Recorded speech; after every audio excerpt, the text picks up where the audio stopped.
Hey everyone, welcome back to Virginia International Raceway, where we are high above the Haycock Classic Gold Cup. And we have been live all day yesterday and all day today as we bring you the latest action from SVRA, the biggest vintage car series in America, and without doubt the most prestigious. And it's been going for quite some time now, and we have what was a couple of hundred entries to now well over 2,500.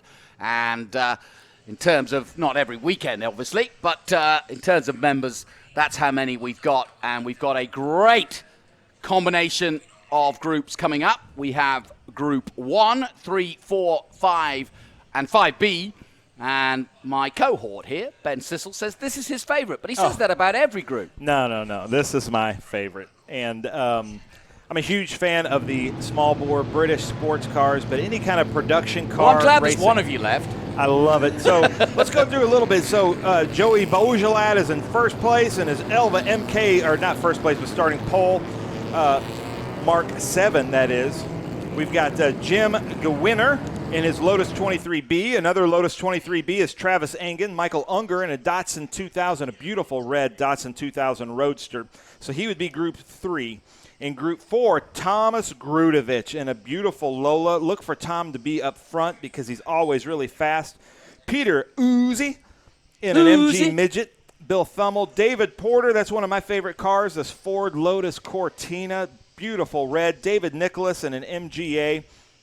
Gary Jebsen, Perry Tennell, Andrew McLean, Andrew Moore, Scott Frazier, J. Richard Schnabel, John Nash in his Lotus 7, Thomas Donatelli, Alan Good, David Conrad in a beautiful number 49 MGA, Michael Orr in a Group 4 Elva MK4, John Delane, Rick Frazier, Jonas Stein, he's in a Triumph Spitfire. He's the fourth Jonas brother, right? His dad, Bert Stein, is in an MGA.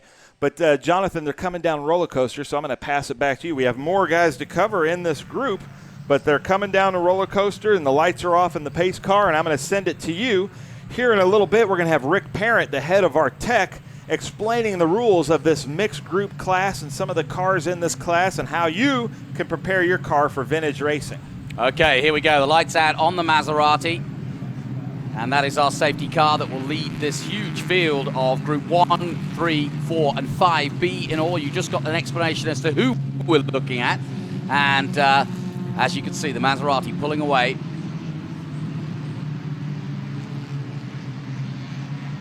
And in a moment, they'll roar into life, and they're just passing our Crow's position. And away they go. Good clean start by the front row. Side by side at the start of this, the Haycock Classic Gold Cup Group 1, 3, 4, and 5B Race 2. They've raced already this weekend. Look at this, side by side into Horseshoe. And just holding the lead. That's a great race between Joey and Jim there. Joey in the Elva, the red Elva, ahead of Jim and the Lotus 23B. These are pretty good, equally matched cars. Joey has had problems the last couple of weeks with his transmission. It looks like he's got that sorted out. Michael Unger is in that red Datsun right there. Really pretty car. Well, if you're going to take the British cars, I'll take the Japanese because I think they're pretty. All right. I like the Japanese cars. I just like small bore production sports cars. But there's my favorite right there, that Lotus 11. Doesn't get much better than that, than a Group 4 Lotus 11 of Timothy Scopes back there, number 18. And David Porter in 6th place, already a winner today in another class. So good to see him back out and running. Yeah, he's in that beautiful Lotus Cortina, a red Ford Lotus Cortina 1965. So we watch Joey come here into Oak Tree. Yeah, good clean start by all of them. And they should be pretty much dialed in. But as you made a good point at the beginning of the day, this is, in this group anyway, the first time they've actually had dry running. Yeah, it is. And I love just looking at these visuals right now. You can really see the difference in the cars. You can tell them apart. Apart from like modern racing, where all the cars kind of look the same, here you've got all kinds of cars, all kinds of different platforms. Running right there is a front-wheel drive Honda CRX with a bunch of MGs. There's probably 30 years between those two cars. Logan Maurer is driving that Honda. He actually did our racing school at Roebling Road here as we watch him come down roller coaster. That is Jim Gewinner in the Lotus 23B. I hope I'm saying his name right. Michael Unger took second place there.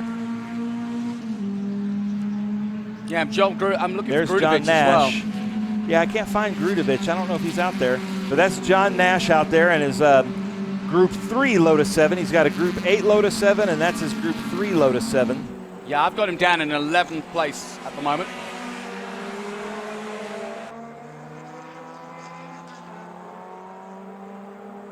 Gary Jepsen is in that Swedish flag Volvo P1800, a 1962 P1800. One of my favorite cars. Look at the lines on that. I love that chrome trim, how it comes up there in the door. Really fun car to drive. 1800cc. Dave Nicholas and Andy McLean going at it right there. These and they two are going at it too. have a good battle. I got to talk a little smack about Andy McLean. Go on then. I have like a hall of heritage that I set up at each track of everybody's flags of their nationality, and I asked him to bring the Scottish flag because he always talks with a Scottish accent. And his crew guy pulls me aside and says he's not actually Scottish. He's from Sheboygan. And he talks with a Scottish accent after he watched the movie Shrek. And he always acts like he's Scottish. So Andy McLean in that blue bug-eye Sprite. Well, he's got a Scottish name. That is about as Scottish McLean, as it comes. so I think he just kind of claimed it. But he's from Sheboygan, Wisconsin, now living in Boston. But he's a great driver in that blue bug-eye Sprite. And he and about 4 other guys, so Todd Cruz in this group and the 2 Frasers, father and son, have a mechanic named Mitch, and they've set up those cars exactly the same. So they have their own spec racer in this group.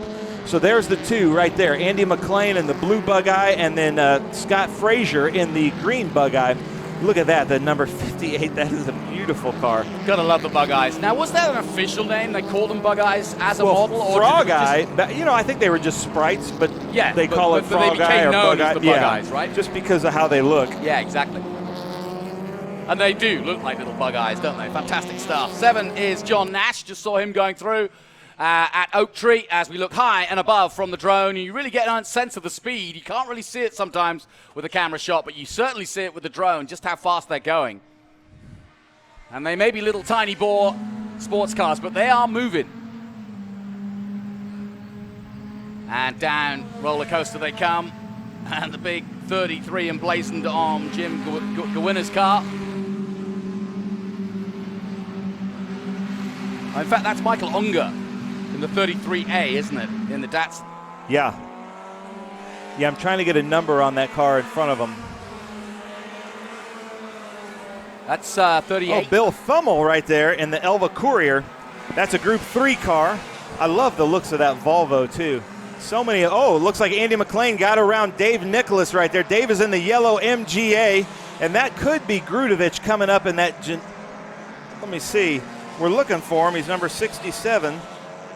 That's Thomas Donatelli. Yeah, well, and that Janetta G4. Oh, and look, Frazier goes off for the second time this weekend in what I call Kermit the Bug-Eye Sprite, or the Frog Eye Sprite. Yep. He's a little lighter than Kermit, but we'll take it. And Mark Gobble, one of my favorite cars this weekend is that 1959 Elva Courier, that like kind of Robin's Egg blue Courier back there. Dave Nicholas followed by the 55 Porsche 356, some great cars. Big field, as you can see, going through. We're down to 27th place with Stein. So, Jonathan, I'm going to let you ask our chief of tech, Rick Parent, some questions about how he classifies these cars and how somebody else, if they've got an MG or something that in their garage, how they could make it into a vintage car. Part. Let's get Rick in here. Well, welcome aboard. You have the dubious task of sorting these boys out, because I'm sure they all argue amongst themselves. But is it hard to kind of get a parity and a way of creating a group and keeping that group so they're competitive? Well, thanks. Parity, not so much. That's just a joke. These cars are really, really equally matched, and probably 30 years ago the standard was set on the rules preparation, and it hasn't changed much since then. Right. So they're very, very competitive within the group. And the weight to power ratio, I just mentioned, when we look from above, you can see how fast they're going, but because they're small cars, you can be sometimes deceived about how quickly they can go, especially in the corners. Yes, there's nothing slow about them, and they all do something well. Like David Porter in that Cortina, that thing's got a Lotus twin cam, which they lovingly refer to as a Twinkie in the UK, and that thing will put out 180 to 200 horsepower. But the problem is, it's like driving a brick, aerodynamic wise.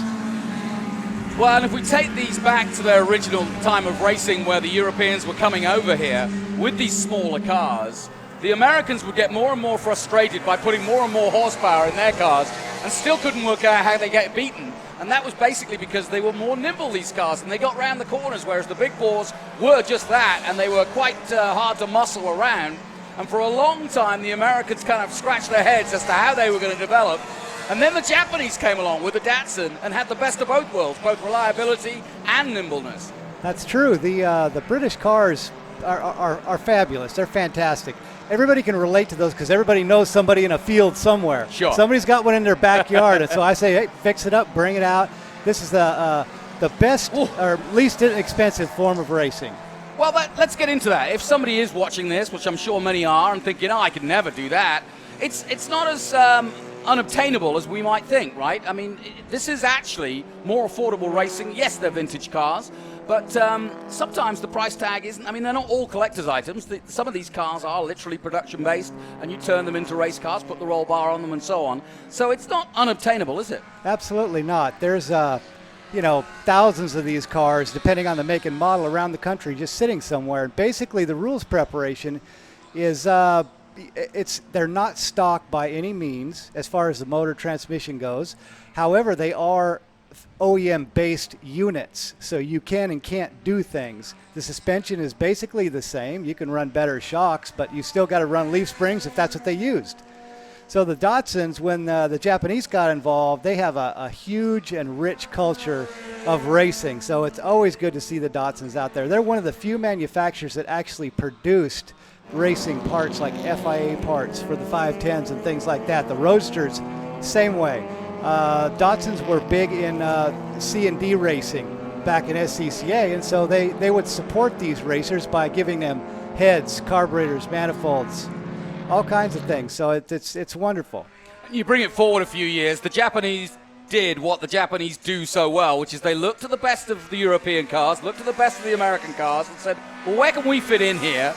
And they hit the price point for the American market, and boy, when they did that, did they take off. Because, yes, a lot of people were driving the big boats, the big Cadillacs, but when they wanted to be sporty and they couldn't necessarily afford a Ferrari, or they couldn't necessarily afford a Corvette or a Shelby, then suddenly the Japanese price point was just right, and it was loads of fun. Absolutely. If you took the valve cover off an L series motor, it looks identical to a Mercedes motor.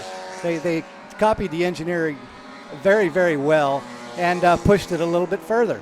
Well, let's talk a little bit about how the Japanese fit in against, like, let's say the British models, because that's the direct comparison, these small bore sports cars. So how did they competitively, in terms of handling and in terms of power output, compare? It depends on the class that they were Right. in. They're, 240Zs and Datsun 510s have you couldn't beat them. You couldn't beat them. There was so much support from the factory, and they were so well driven that they were untouchable in the day. No question about it. And we're looking up at Roller Coaster here, the famous corner, or the famous set of corners as the leaders come into view. And at the moment, it's a little plain sailing for the number 44. Yeah, Joey Beaujolais, that particular car has the best motor power to weight ratio in the whole. What's he got in that? It has a BMW 2-liter motor in it, which is really big for a little car like that. The other Lotus 23s in the race, G Winters and Travis Ingens, they have twin cams in them, so Okay. they're limited to, like I said, 180 to 200 horsepower, same weight though. So has he got more power than he really needs in that, and he's just having to fettle it a bit? Well, knowing him, no.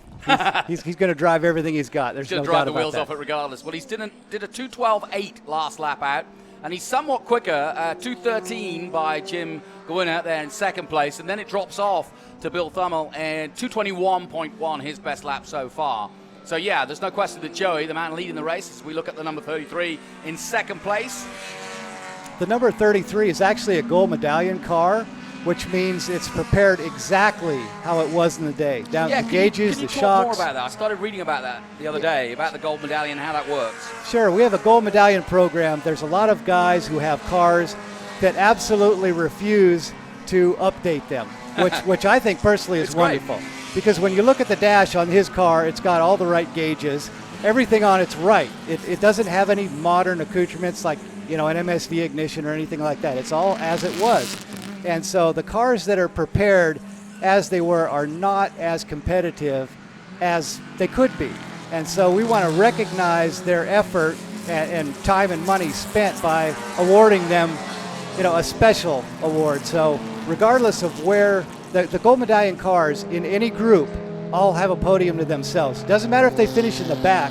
We respect the fact that they're keeping the cars as they were, so we want to, reward them. Well, let me ask you this. I'm putting you on the spot here a bit, but in that respect, like you say, vintage racing is all about keeping the cars to as good or close to the spec that they were originally.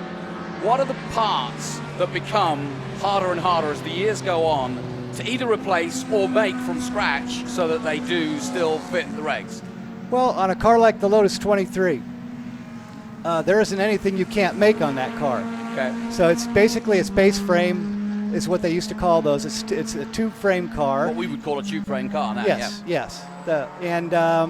All the suspension components, you can purchase them. You can purchase the wheels. You can purchase the steering wheel. You can purchase the uprights, the hubs, everything. So everything's still available. Their original stock? Yes, Wow. yes. That's amazing. They actually had Triumph Herald or Spitfire GT6 front uprights. Yep. So that suspension, the same brakes and everything. You'll be pleased to know I used to go to school in a Spitfire, and my mum used to put me in the back because I was only about 4, because they had no seats in the back.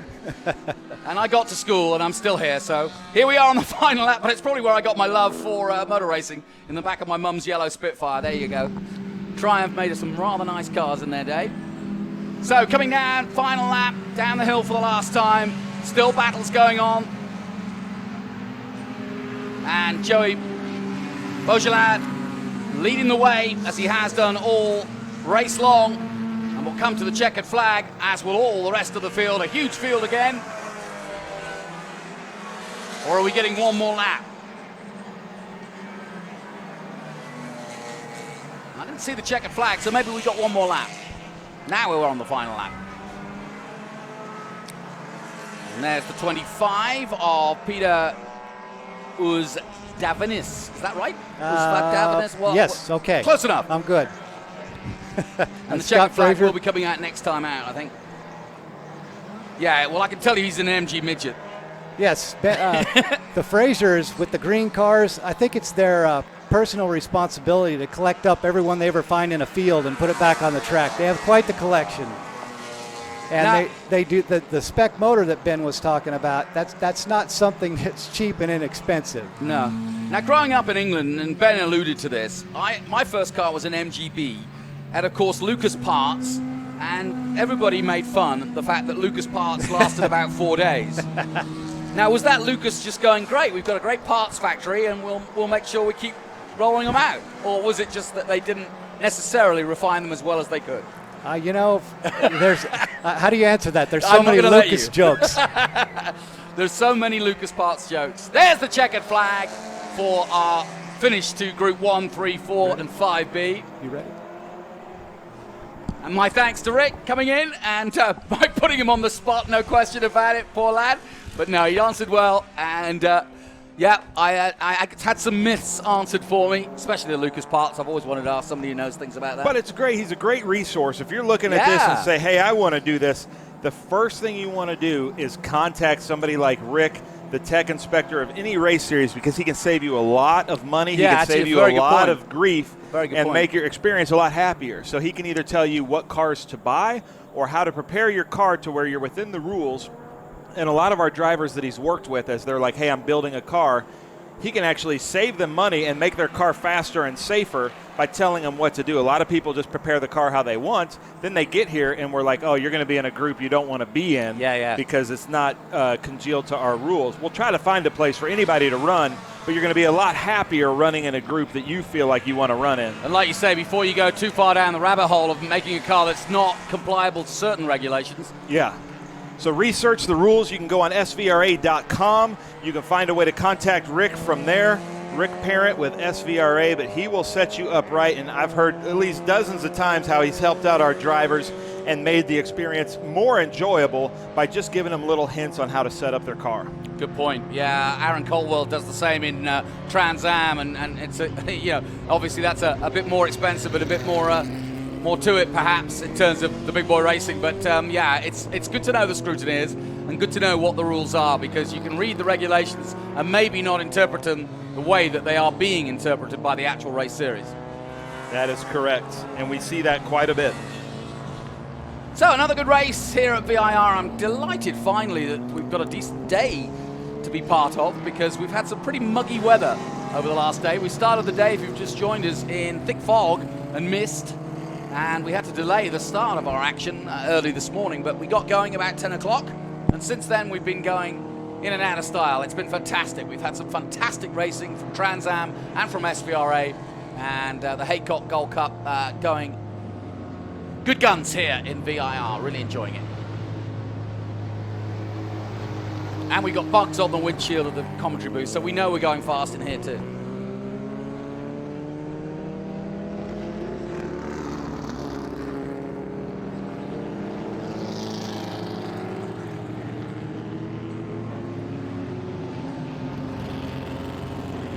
So confirmation, Joey Bojalad, winner in the Elva, Mark 7, excuse me, and the Jim Gawinner in the Lotus 23B in second place, and Bill Thummel in the Elva Courier in third place. Michael Unger in fourth place in the first of the Japanese Datsuns.